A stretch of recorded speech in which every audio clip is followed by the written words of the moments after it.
جس طرح آپ لوگوں سے ملتے ہیں، مفتی تقی عثمانی سے حفظ اللہ تعالیٰ، مفتی منیب الرحمن سے حفظ اللہ تعالیٰ، یا انجینئر محمد علی مرزا سے، یا فلاں کسی شیعہ نمائندے سے، ان کے ساتھ بیٹھک ہو اور ان سے علمی تبادل ہو اور یہ اس بات پہ قائل ہو جائیں، یعنی ایک عام آدمی یہ چاہتا ہے کہ جی علماء ایک پیج پر آ جائیں، کیا یہ ممکن ہے؟ دیکھیے، ایک پیج پر لانا یا ایک پلیٹ فارم پہ جمع کرنے کا کام تو ریلوے بہت اچھے طریقے سے کافی عرصے سے کر رہی ہے.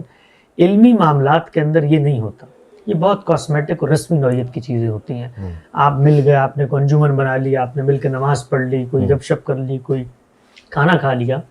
اس میں جو کرنے کا کام ہے وہ یہ کہ سنجیدہ اصحاب علم کچھ وقت نکال کر ایک دوسرے کے نظام فکر کو سمجھیں، پڑھیں، غور کریں، اور اگر انہیں کوئی تردد پیدا ہوتا ہے تو براہ راست رابطہ کریں. زندہ ہیں لوگ، بہت اچھا، پوچھیں نا، بہت اچھا. آپ فون کر کے پوچھیں غامدی صاحب زندہ ہیں، ان کے شاگرد زندہ ہیں، کہ جی میرے ذہن میں تردد پیدا ہو رہا ہے، آپ لوگ مسلمان اپنے آپ کو کہتے ہیں، یہ کیسے ہو سکتا ہے کہ اللہ کا پیغمبر ایک فیصلہ کر کے گیا ہے اور آپ اس کو نہیں مان رہے؟ تو پھر ہم اپنا جو سفر ہے طالب علمانہ اس سے شیئر کریں گے. بہت اچھا. ہمارے جو اصل پرابلم ہے وہ یہ ہے، آپ کو کبھی موقع ملے آپ جائیے دینی مدارس کے اندر. ہم نے خود وہاں پر انہی کی چٹائیوں میں بیٹھ کے وقت گزارا ہے.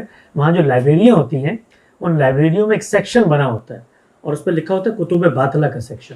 اللہ اکبر. اگر آپ ایک طالب علم کو جو دین کی تحصیل کے حصول کے لیے آپ کے پاس آیا ہے پہلے سے یہ طے کر کے بتا رہے ہیں کہ سب باطل ہیں، تو آپ مجھے بتائیے کہ وہ میری کتاب کیوں پڑھے گا؟ اور اگر پڑھے گا تو اس کو سمجھے گا کیسے؟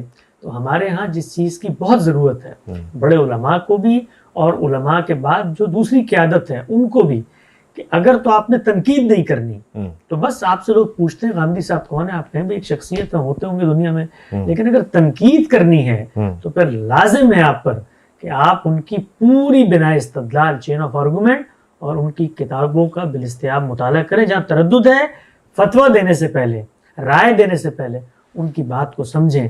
میں سب سے زیادہ اپنی زندگی میں جس چیز پہ وقت صرف کرتا ہوں اپنے اوپر ہونے والی تنقیدات ہیں. اچھا. ہم غامدی صاحب کے اوپر کوئی ایمان نہیں لے کر آئے، ہم بھی ان کو انسان سمجھتے ہیں، اور جس طریقے سے باقی علماء ہیں اسی طریقے کے وہ بھی ایک عالم دین ہیں. انہوں نے مختلف رجحانات نقطہ نظر پیش کیے. خود ان کی اس پیشکش میں پچھلے 30-40 سال میں اگر آپ موازنہ کریں تو ہزاروں تبدیلیاں آئی ہیں. علم کا ایک سفر آگے چل رہا ہے اور آگے بھی چلے گا.